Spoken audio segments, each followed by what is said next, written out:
कवि चंदन जल ढरी राजा चंदन प्रेम से बोलिए डमरू वाले बाबा की। गेरुआ रंग के कपड़ा से बांध के पगड़िया बोलो बम के नारा बोलत जई हो ये सवरिया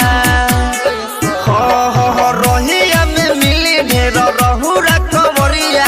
बड़ी हो सुहावन लागे बाबा के डगरिया आहावो कवि चंदन जल ढरी हो राजा दंदन ए पिया आहावो कवि चंदन जल ढरी हो राजा दंदन प्रेम से बोलो बाबा विश्वनाथ की। Music by Rupesh Gupta. कवि चंदन जल ढरी हो राजा दंदन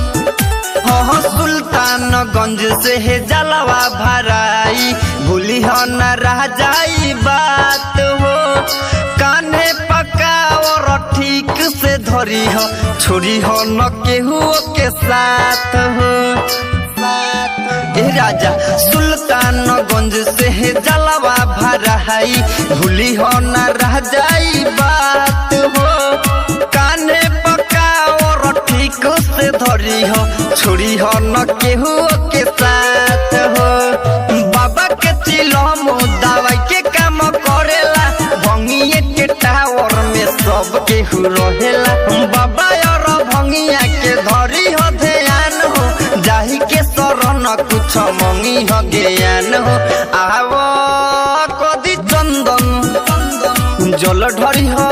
राजा दंदन ए पिया आवो कवि चंदन जल ढरी हो राजा दंदन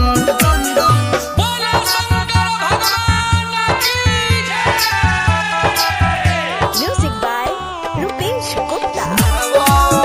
कवि चंदन जल ढरी हो राजा दंदन बाबा नगरिया भीड़ रहेला जई हो तू जनी डेराई हो करी के ही मत जलावा चढ़ई हो केहू से न करी हो लड़ाई हो ए राजा सुनी बाबा नगरिया भीड़ रहेला जई हो तू जनी डेराई हो करी के ही मत जलावा चढ़ई हो केहू से न करी हो लड़ाई हो विष्णु मनीष जी के संघावा में रही हो कवन भी बात म पारा का से कही हो बारावादी विक्रम पिया बात न भूलई हो जवन जवन कहता याद करके जई हो आहाबो कवि चंदन जल ढरी हो राजा दंदन ए पिया आहाबो कवि चंदन जल ढरी हो राजा दंदन